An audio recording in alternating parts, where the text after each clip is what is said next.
Good morning, everybody. My name is H.A.S. and I once again welcome you all to the platform of Raj Malhotra I.A.S. study group. There is this famous saying that some people are born in their bodies and others have to fight for it. So the topic that I have chosen today is about transgenders and their right. Before we get into the nitty-gritties of transgenders and the rights, we need to understand that there is a difference between gender identity and biological identity.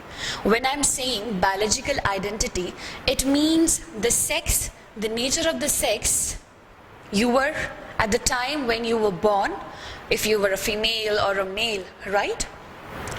And it is more sort of physiological characteristics, right?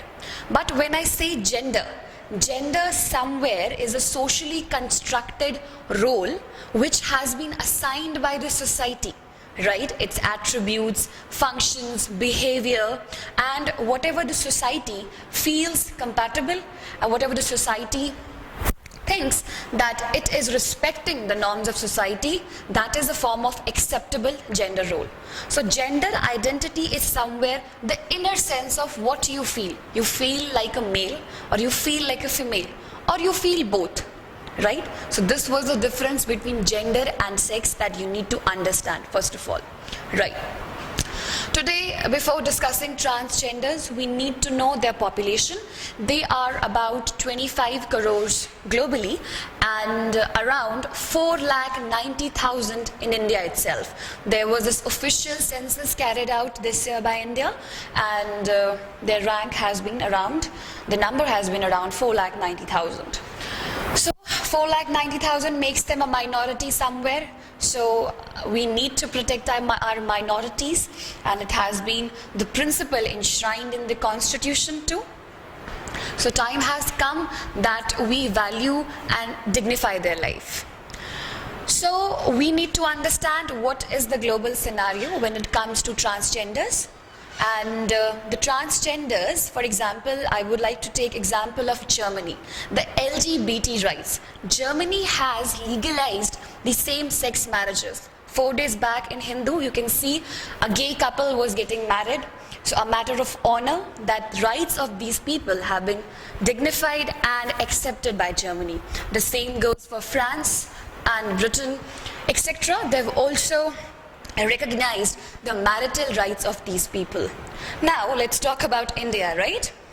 India, if I say, so there is no legitimization and no acceptance of same-sex marriage, except the progressive states of Kerala, Tamil Nadu, Odisha. Recently, you must have read that Odisha has come up with social welfare benefit schemes for the transgenders. Moreover, a transgender welfare board was formed in Tamil Nadu and Kerala. And one more progressive step, it is reminding me that IRTC has come up with the form in which they have mentioned the third gender, right? So these were some progressive steps. And slowly and gradually, whole of the organic India will have to follow the same steps. Now, if I talk about the three bills, which are the cornerstones, 2014, 15 and 16, right? The Supreme Court has come up with a very progressive kind of framework to recognize the rights of transgender people. Now, in 2014, I have written down a special court was to be formed. In the second thing, a commission was to be set up who would look into the rights of the transgenders. Now, again, according to, we have various cases. For example, one of the famous cases was the NASCA Foundation case versus Union of India.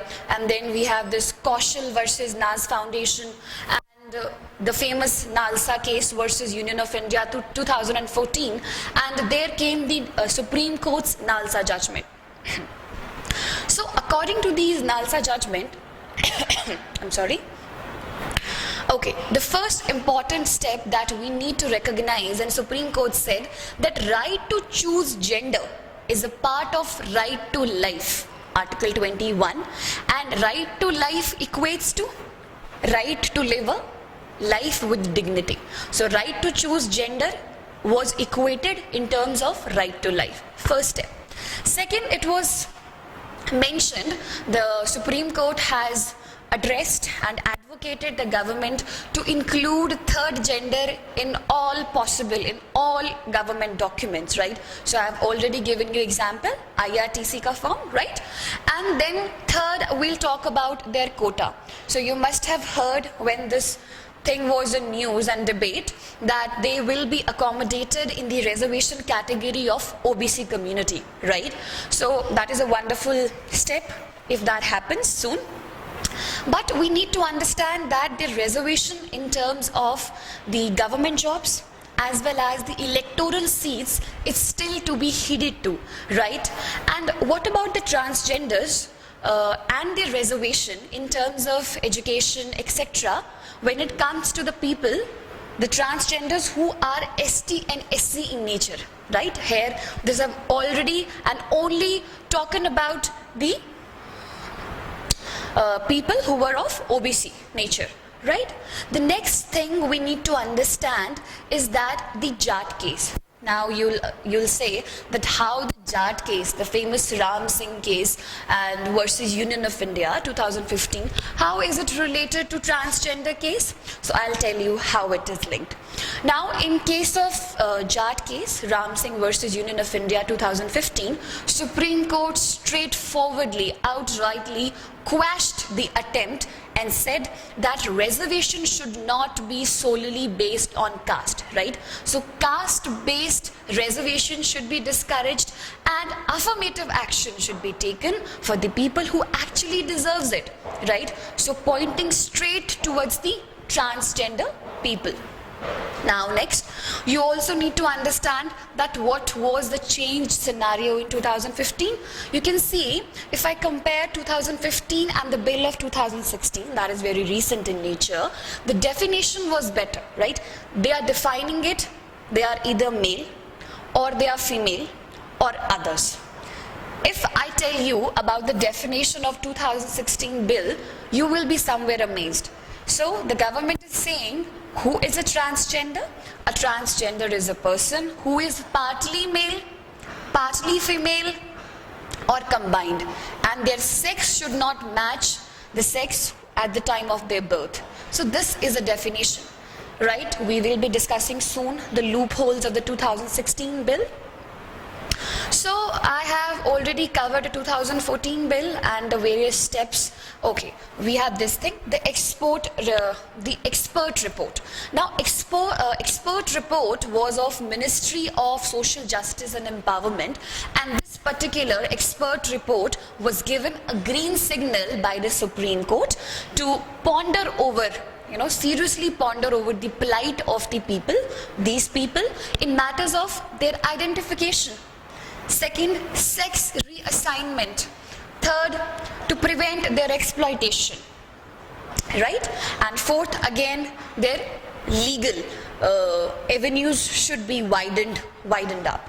So this was the expert committee report of Ministry of Social Justice and Empowerment, right? So whatever you will be writing in your answers, you have to keep that this NALSA statement of the Supreme Court, right? Then the Jat case, Ram Singh versus Union of India, the expert report of Ministry of Social Justice and Empowerment, these should be the guiding lights. You can write this thing in your way forward.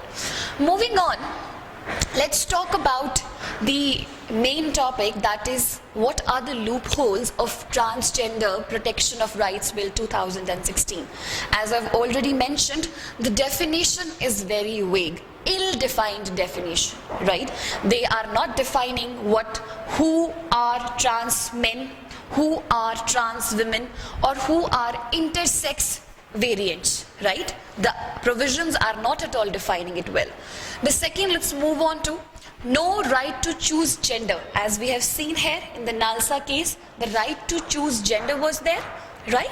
Right to choose gender equal to right to life, dignified life, right? So no right to choose gender, though it speaks of something known as right to self-perceived gender identity, right? You have to understand till now how are transgender people recognized. There is a screening committee at your district level, so they need to take a certification of identity as a proof, right, to avail all the benefits. Now, all right, we have covered both of the steps. Third, no reservation provision, right? There was some hope of reservation, but no as such provision is here. It does not address IPC 377. Now, you have to understand IPC 377 equal to your right to privacy, right? So, you have to keep right to privacy vis-a-vis your IPC 377. So the provisions does not speak of the police violences, right? Next, these all guidelines were ignored. You can see no right to choose gender, right? No definition. So these all guidelines which were very important and which would have formed a strong backbone, these all were ignored. No right-based approach. Write these lines, right? No right-based approach, because this line is universal when it comes to women, children. No rights-based approach.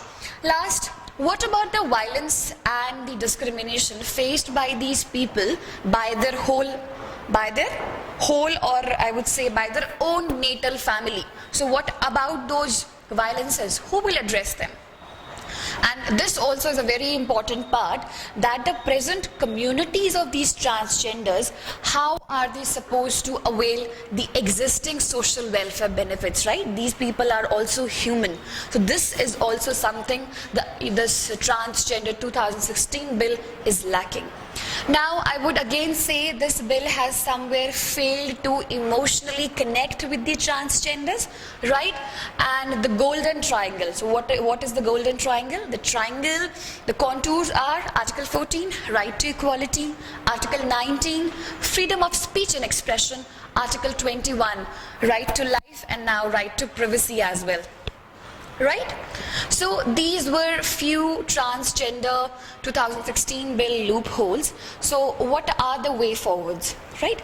So the way forward could be, first of all, addressing these whole issues which has not been addressed well in this case, right?